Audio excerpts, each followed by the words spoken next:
problema agora, né? Aí nós voltamos ao quê? Aquele velho assunto nosso. Quem apareceram essas semanas? Essas semanas, últimas agora, apareceram os geopolíticos de ocasião, né? Os historiadores de opinião, os geólogos e economistas, né, de opinião.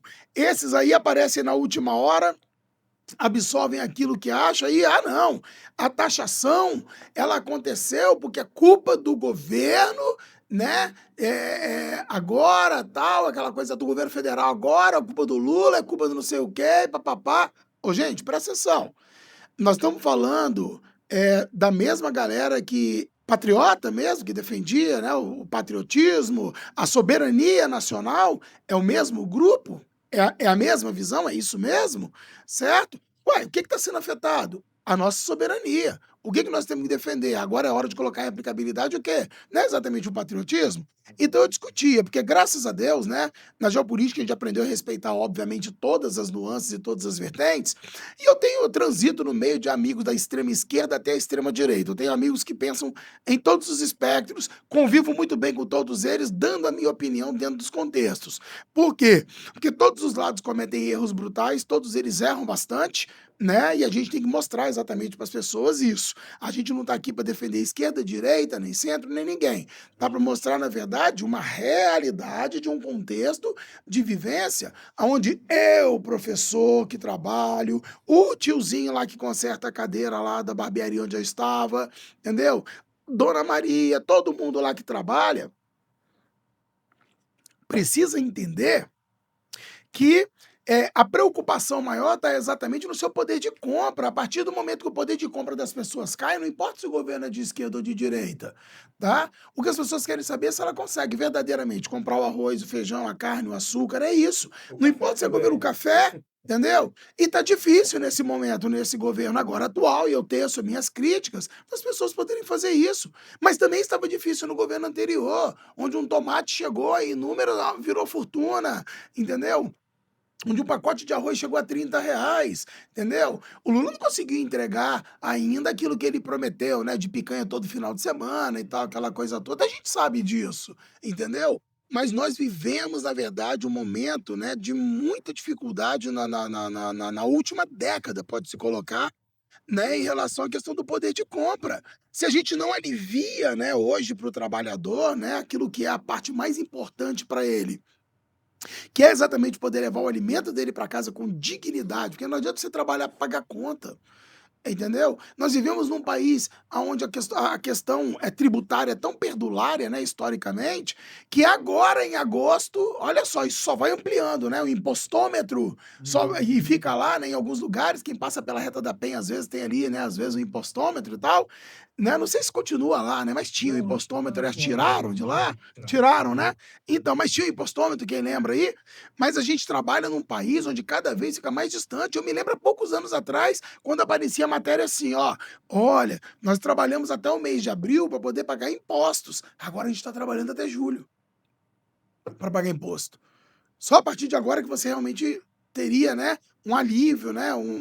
Tá todo mundo parcelando tudo, sabe? Porque o poder de compra caiu, as coisas estão caras, elas estão caras, entendeu? Não é todo mundo que consegue, né, atingir, na verdade, ali aquilo que seria satisfatório. É interessante você estar falando esse negócio de parcelamento, e a gente observa hoje que existe um tubo de ensaio, um balão de ensaio hoje do Trump, que ele está querendo sobretaxar o Pix. Só que o Pix, ele não tem um imposto direto que tem nos cartões de crédito, que os cartões de crédito que a gente tem, nós acabamos pagando exatamente para as empresas norte-americanas privadas sobre a nossa movimentação financeira. E no Pix a gente não paga. Não E paga. hoje a gente está tendo esse problema, porque às vezes as pessoas vão assim, vai taxar o Pix. E as pessoas às vezes não compreendem o que, qual é o interesse real do Trump em sobretaxar quer dizer, como assim, botar uma bomba no Pix, mas para que ele quer preservar na verdade? É um interesse Eu Usando até, né, fazendo para não perder o gancho, né? Qual seria o interesse real ou o interesse dolarizado? Exatamente. É o interesse real ou É, é o interesse dolarizado? é verdade. É inadmissível, porque é o seguinte, olha só, gente, entendam uma coisa na vida de vocês. Existem dois tipos de comércio. Existe o comércio político. Comércio político é quando você discute ideologias, é quando você volta lá na Guerra Fria, tá? Quem era parceiro dos Estados Unidos é meu inimigo, assinado União Soviética. Quem é parceiro da União Soviética é meu inimigo, assinado Estados Unidos. E aí vocês lembram que eu falei de conferência de Bandung?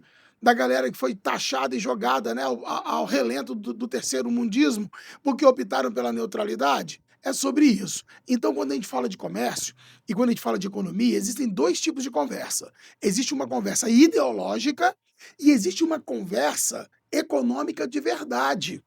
E o que é conversa econômica de verdade? A conversa econômica de verdade é aquela conversa do mesmo Estados Unidos, que é a cabeça de Nicolás Maduro, que é ditador, que é safado, que é sem vergonha, que está matando a Venezuela, que é isso, que é aquilo, mas que compra o petróleo dele, paga o petróleo dele, porque precisa pagar o petróleo dele, certo? Então, o que está acontecendo nesse momento, nós estamos tendo, não é uma taxação. Tá? O que está acontecendo por parte dos Estados Unidos não é uma taxação econômica, é uma taxação política.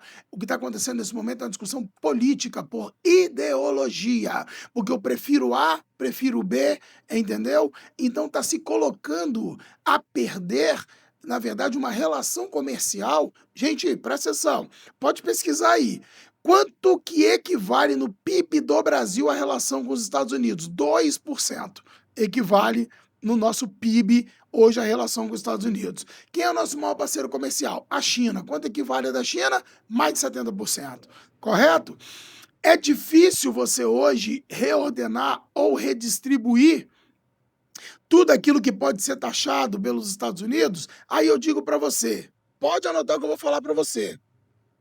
A pressão sobre o governo federal no Brasil, ela não é tamanha porque os empresários estão se reunindo nesse momento com o governo federal, com o presidente, com o vice-presidente Geraldo Alckmin, tá? Que é um cara de centro, correto? Eles estão se reunindo nesse momento para poder discutir alternativas. Não pense você que está havendo crucificação. É alternativa. Nesse momento, todo mundo enxerga que o que está acontecendo é uma politização de um processo comercial e econômico, certo? Então, eles estão discutindo alternativas. E a alternativa hoje é o seguinte: desde que houve a reunião com o BRICS, e a gente já falou de BRICS aqui, desde que houve o encontro do BRICS aqui, é que começou-se a fomentar, na verdade, esse tipo de reação. BRICS não era bloco econômico, quero dizer para vocês, não é um bloco econômico, tá? É um agrupamento de países. Mas sabe o que o Trump está fazendo? Ele vai começar a transformar o BRICS num bloco econômico. E o preço pode ser alto demais para quem? Para os Estados Unidos. Simplesmente isso. Porque nós estamos falando do maior mercado comercial do mundo, a maior população de comércio do mundo dentro de um grupo chamado BRICS, que acaba de aceitar uma gama de países que a gente já falou aqui, certo? Tanto que hoje o Trump já anunciou lá a negociação com a Indonésia. Tinha taxado a Indonésia em 30 e poucos por cento, já baixou lá, fez uma negociação direta com o presidente da Indonésia e já caiu lá drasticamente a taxação sobre a Indonésia. Na verdade, o BRICS hoje coloca medo. Por que ele coloca medo? Porque quando essa semana foi anunciada a taxa também do Trump sobre a União Europeia de 30%, a Ursula von der Leyen, lá na União Europeia, anunciou o seguinte: tudo bem, por aqui a gente se vira. Vamos buscar novas parcerias comerciais. Ei, gente, o preço de eleger um presidente que acha que está lá no início do século XX, final do século XIX, início do século XX, tá? Doutrina Monroe, doutrina Truman, certo? Mudou tudo, gente. Mudou século XXI. Você tá entendendo? Não é com chantagem, não é você bancando golpes militares, incitando, né, golpes, pedindo anistia daqui, anistia dali, sob ameaça de bloqueios comerciais, que a coisa vai se resolver. O mundo hoje, tudo é ali. Um dia a China já foi longe. Hoje a China não é mais longe, ela não é distante mais não. Esse dia eu falei isso para um amigo meu aqui. Tolo é quem acha que a China hoje é longe, né? Que ela está distante. Ela não está distante, certo? O BRICS hoje representa, na verdade, uma força muito grande e ainda agregando mais países que podem pedir para entrar, podem pedir para participar.